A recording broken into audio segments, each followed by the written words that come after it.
Bonjour, je m'appelle Pierre Rivaldi. Je suis kinésithérapeute de formation, j'ai fait des études également d'ostéopathie. J'ai été directeur d'établissement de santé pendant plus de 30 ans au sein du groupe Saint-Jean. Je me suis occupé principalement de la problématique du dos et des pathologies rachidiennes.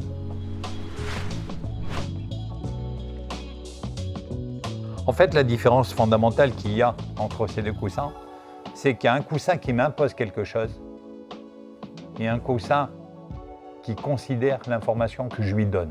Non seulement je vais apprendre de ce qu'il me donne comme information, mais aussi il va me protéger à travers l'information, c'est-à-dire qu'il va me protéger à travers mes possibilités.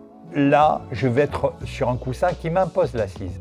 Là, c'est moi qui impose l'assise et indirectement, à travers le fait qu'il me donne ce panel de possibilités, d'adaptabilité, je vais apprendre à m'adapter différemment. Pour être simple, on considère pratiquement un plan. Un plan définit un mouvement. À aucun moment, j'ai une considération des trois dimensions.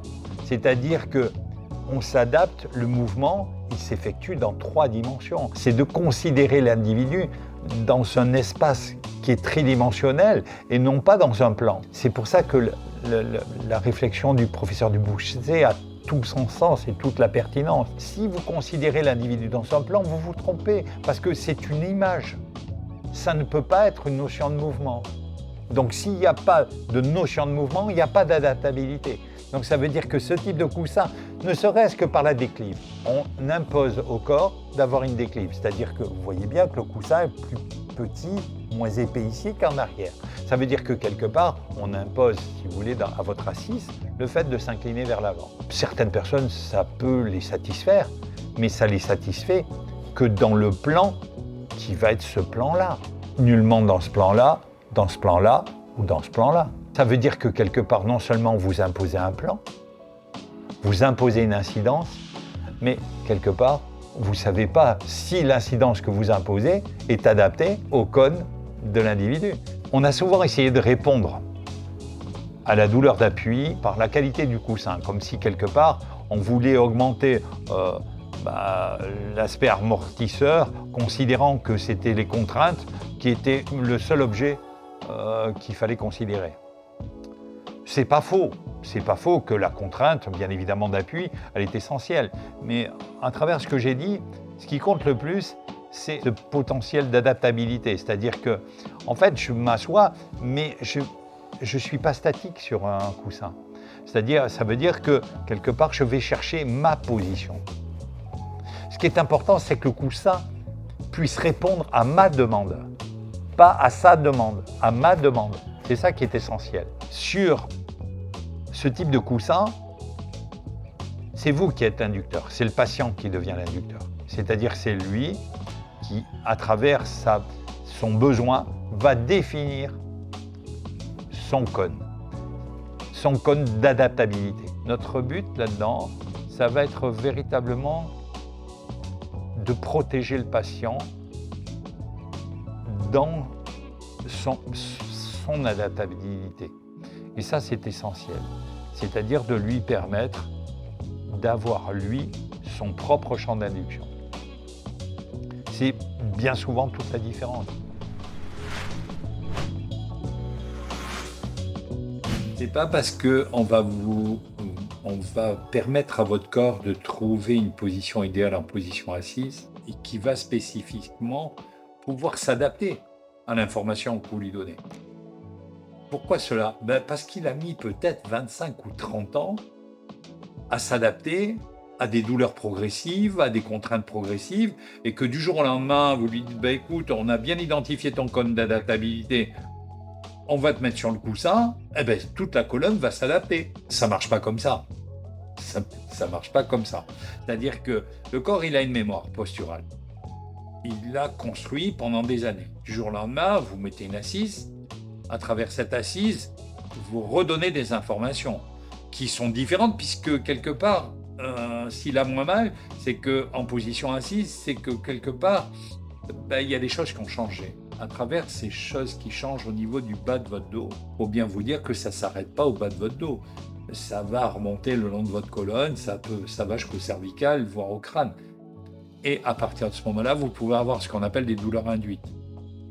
Mais ces douleurs induites, non seulement elles sont indispensables parce qu'elles font partie justement de la nécessité de vous adapter, mais elles font partie de votre axe de progression. On ne progresse pas sans contrainte. C'est la contrainte qui nous fait nous adapter. Donc ça veut dire que si je vous améliore dans un endroit, quelque part, il va falloir qu'il y ait une transmission d'informations et que vous vous réadaptiez à d'autres niveaux. Et ça, c'est indispensable.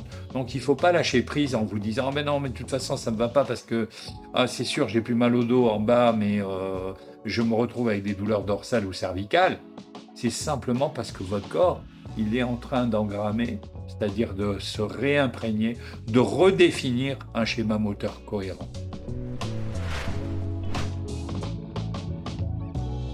On ne peut pas aborder la douleur sans en mettre je dirais en tête de gondole l'aspect psychologique. Quelqu'un qui n'aborde la douleur que dans la partie technique, ça n'a pas de sens. Ça n'a pas de sens. Parce que la douleur, c'est ce qui m'empêche de vivre. Donc ça veut dire que si on m'empêche de vivre, je n'ai pas d'existence.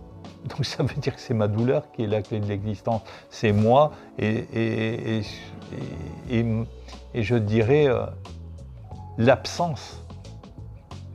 La douleur, c'est l'absence. C'est la présence et l'absence. C'est deux choses en même temps.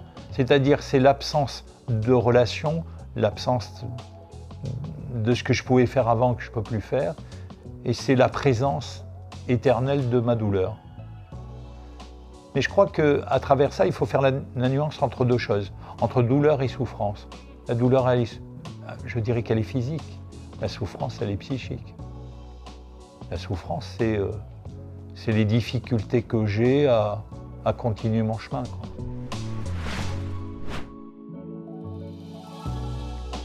Les gens qui m'en parlent, je leur dis toujours, mais c'est toujours dans notre tête. La douleur, elle passe par notre tête. Encore une fois, la douleur, c'est une information.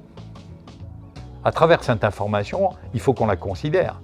C'est pas en disant c'est dans votre tête et genre débrouillez-vous avec le paquet cadeau qu'on va apporter une solution. Le cerveau ne fait pas la différence entre une douleur qui est une douleur mécanique ou une douleur psychique. Bien que les voies au niveau de la colonne vertébrale, au niveau de la moelle, les voies soient très différenciées, en fait, il y a une collusion dans l'esprit, c'est-à-dire que dans notre tête, il y a une douleur. La douleur, elle comporte des afférences qui sont ce qu'on appelle neurovégétatives, c'est-à-dire qui ne dépendent pas de notre volonté, qui ne sont pas sous notre contrôle, et des douleurs qui sont somatiques, qui viennent de nos nerfs, mais il y a une collusion là-dedans. Il y a des douleurs qui vont être insupportables et qui, à ce titre, ne peuvent pas être acceptées, et des douleurs, on le sait, où la douleur, par exemple, quand vous prenez un marathonien, le marathonien, il souffre, mais arrive un moment, il prend du plaisir à faire ce qu'il fait.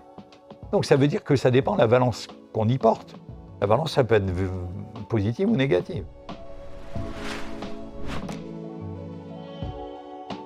On ne passe pas de l'équilibre de santé à la pathologie comme s'il y avait un no man's land au milieu. Qu'est-ce qui va se passer? C'est qu'il va y avoir une progression. On va même peut-être mettre plusieurs années, plusieurs mois ou plusieurs jours à rentrer dans ce phénomène. Qu'est-ce qui se passe? Le point de départ de toute chose, c'est l'inflammation. Le fait que nos capteurs, qui sont des capteurs neurosensoriels, donnent des informations qui nous permettent, encore une fois, de m'adapter. Si je veux attraper un objet, c'est parce que je le vois et que je sais qu'il faut que j'ouvre la main, mais une fois que je veux prendre l'objet, j'ai aussi mes capteurs sensoriels qui m'informent quelle est la consistance de l'objet, s'il est chaud ou froid, et comment je vais pouvoir l'utiliser, quelle va être la force que je vais devoir déplacer. Ça, c'est mes capteurs qui donnent ces informations. Si l'information, elle est de bonne qualité, vous aurez une bonne réponse. Si le capteur est de mauvaise qualité, vous aurez une mauvaise réponse. Et à partir de ce moment-là, il se crée, si vous avez une déficience de ces capteurs, vous allez avoir une information qui va circuler, parce qu'elle va circuler, mais qui aura un message plus ou moins erroné. Comme le message est erroné, il va y avoir par effet retour, si vous voulez, une inflammation qui va se créer. De cette inflammation, petit à petit, on va arriver à une augmentation de la déprogrammation. C'est-à-dire plus ça va aller, plus le corps va considérer que le message est erroné. Et comme il est erroné, il va dire attends, le capteur, on va le mettre de côté, on va le déprogrammer parce qu'il ne sert à rien, il me donne que des mauvaises réponses. Mais au bout du bout, on n'a plus de capteurs neurosensoriels. Comme on n'a plus ces capteurs, on ne peut plus avoir de réponse. Encore une fois, ce qui est important là, c'est deux choses. Diminuer la douleur, c'est fondamental. Pourquoi ? Parce que ça va diminuer l'inflammation. Si je diminue l'inflammation, par essence, je vais reprogrammer des systèmes neurosensoriels. Si j'ai des systèmes neurosensoriels, ils vont me redonner une information et redéfinir, si vous voulez encore une fois, un potentiel d'adaptabilité, puisque la base de ces capteurs, c'est cette adaptabilité. Et à partir de ce moment-là, on va inverser le process. Mais il ne peut y avoir d'inversion du process que dès le moment où il y a une reprogrammation neurosensorielle. S'il n'y a pas d'un certain côté la déprogrammation de la douleur, puis la reprogrammation d'un influx neurosensoriel cohérent, vous n'aurez pas de solution. Donc la solution passe déjà par minorer cette douleur. Tout en n'oubliant pas que la douleur est la conséquence de quelque chose et pas une cause intrinsèque. Donc on va passer par la douleur parce que la douleur, elle est l'élément qui va faire barrage au système de progression. Donc on va définir un code d'adaptabilité, aussi faible soit-il. On va naviguer dans ce code d'adaptabilité de manière à ce que la douleur diminue petit à petit. Plus la douleur va diminuer, plus on va pouvoir augmenter le code d'adaptabilité et plus, de façon évidente, si vous voulez, la possibilité va se mettre en place.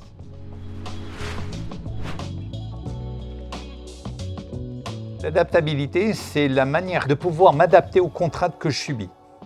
Par exemple, je suis dans une position, cette position, pour l'instant, elle m'est favorable.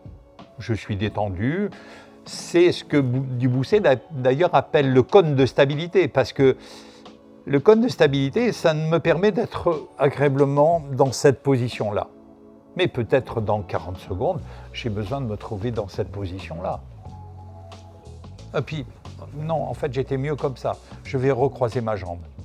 C'est ça l'adaptabilité. Il y a des adaptabilités idéales. Nous sommes à même de devoir nous déplacer, à être mobiles, mais que ça soit encore une fois physiquement ou intellectuellement. Nous avons des contraintes différentes, mais la même notion d'adaptabilité, mais qui nous est totalement personnelle. Moi, il y a des choses qui peuvent me troubler ou m'affecter ou me rendre joyeux ou me rendre triste. C'est en fonction de la personne que je suis. Et je vais devoir m'adapter à ces informations-là. Vous allez peut-être être moins sensible à certaines choses, beaucoup plus à d'autres, et ça sera votre code d'adaptabilité à vous. C'est-à-dire que vous allez redéfinir un petit peu cet espace qui vous est personnel. Une position, c'est mon espace personnel. C'est une relation que vous avez entre votre corps et vous-même. C'est là où, si vous voulez, à la fois le mental rejoint le physique. Je me sens bien dans cette position, je suis bien dans ce lieu. L'adaptabilité, je dirais que c'est la base de la performance. S'il n'y a pas d'adaptabilité, il n'y aura pas de performance.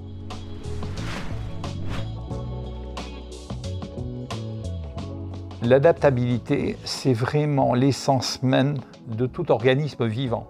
Que ça soit une plante, que ça soit un éléphant, que ça soit nous, que ça soit ce que vous voulez, c'est la base du système. C'est-à-dire que nous subissons des contraintes en permanence. Les contraintes gravitaires, que ce soit des contraintes psychologiques, que ce soit quelles que soient les contraintes physiques, nous devons nous y adapter. Si on ne peut pas s'y adapter, on est amené à régresser, voire à disparaître. À partir de ce moment-là, je dirais que l'adaptabilité, elle est l'essence même de la mobilité. S'il n'y a pas d'adaptabilité, il n'y a pas mobilité. Je vais me trouver en position assise. Je vais au cinéma. Je vais regarder un film pendant 2 heures. Mais pendant ces 2 heures, je vais être dans une position, puis dans une autre, puis je vais me mettre comme ça. Ça, c'est mon code d'adaptabilité. C'est-à-dire, c'est tous ces petits mouvements, voire micro-mouvements, qui me permettent de me sentir bien, simplement, et d'avoir le minimum de contraintes. L'adaptabilité se manifeste comme ça. Peut-on parler de mobilité ?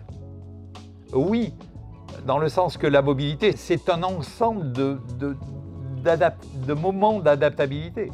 C'est parce que je vais petit à petit changer de position. Dans l'ensemble des mouvements cinétiques, je suis mobile, oui. Mais c'est ces petits mouvements qui me rendent mobile. Si je n'ai pas ces petits mouvements, je ne suis pas mobile, je suis immobile. C'est comme une image. C'est la différence entre une image et une vidéo. Mon adaptabilité, c'est de pouvoir avoir ces séquences de micro-mouvements. C'est ça mon adaptabilité. Ma mobilité, ça va être de pouvoir utiliser tout ce panel pour exister.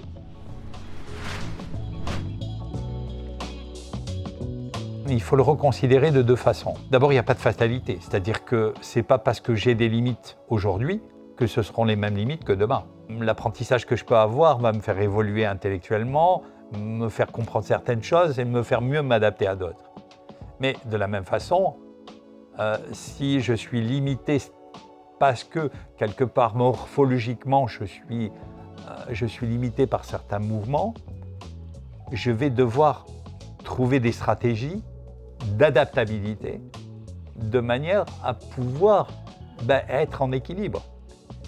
Et si je ne peux pas le faire, il faut que j'ai la chance de côtoyer des praticiens ou des gens qui sont suffisamment compétents pour non seulement m'aiguiller sur la posture idéale, sur l'adaptabilité idéale, sur mon adaptabilité, mais me permettre d'être bien dans cette définition-là. Et si, par l'apprentissage, on peut élargir ce code d'adaptabilité, on va me rendre que plus libre. Il est certain que si vous voulez, dans les phénomènes, puisqu'on est amené à aborder la douleur, si vous voulez, la douleur, elle est avant tout une entrave à mon adaptabilité, mais mon adaptabilité physique, mais aussi mon adaptabilité psychique. Parce que si je souffre parce que je suis en position assise, les relations sociales sont plus les mêmes. Je ne vais plus chez les amis parce que si j'ai trop mal au dos, il va falloir que je m'allonge. Je ne vais plus au restaurant parce que la position assise m'est pénible. Je ne vais plus au cinéma parce que pour les mêmes raisons. Donc il va falloir qu'on m'assiste justement dans la possibilité de retrouver, si vous voulez, cette perméabilité qui va me permettre de m'adapter. Il faut que j'arrive à m'adapter. Si je n'arrive pas à m'adapter, je vais être psychologiquement altéré et physiquement altéré. Donc si je suis physiquement altéré, c'est ma mobilité, donc mes déplacements, mes relations sociales, mon environnement qui change. Et psychologiquement, c'est une souffrance personnelle, mais dans lequel aussi je vais affecter mon milieu extérieur. C'est-à-dire que les gens, ma douleur va aussi les affecter ou va peut-être les ennuyer. Et il va y avoir des interconnexions qui sont à la fois physiques et psychiques, qui créent cette fusion de « j'arrive plus à exister » en fait.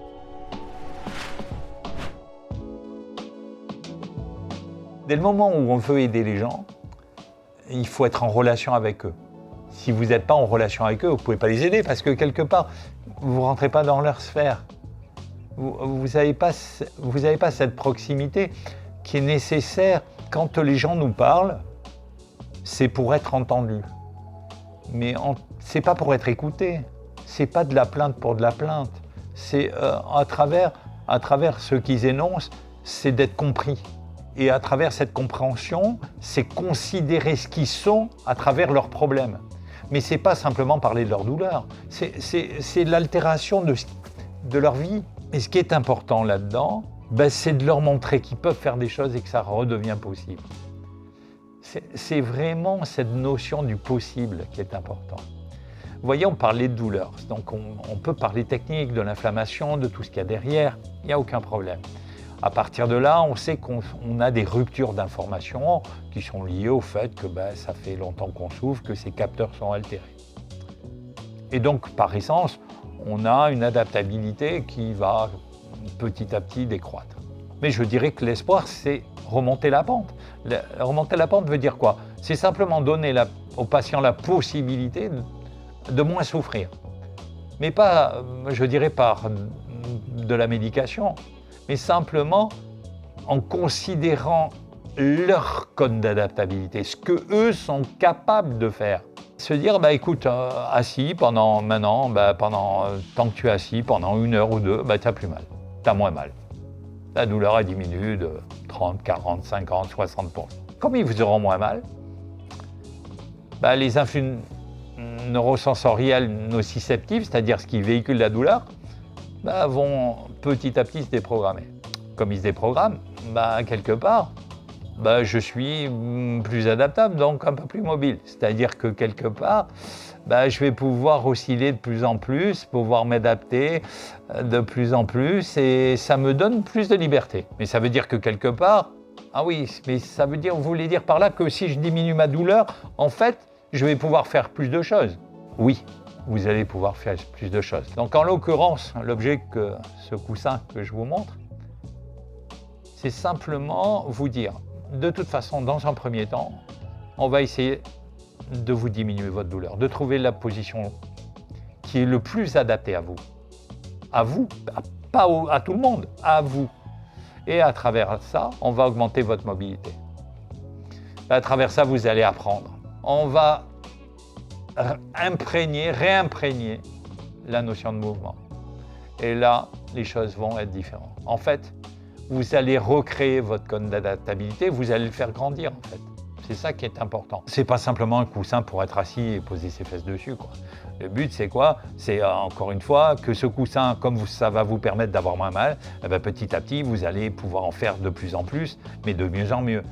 Et en fait, à travers ça, vous allez gagner en mobilité, mais je dirais vous allez surtout gagner en autonomie. C'est-à-dire que, encore une fois, on va associer cette récupération qui peut sembler très mécanique à cette incidence, à cette valence psychologique qui va vous permettre de mieux exister.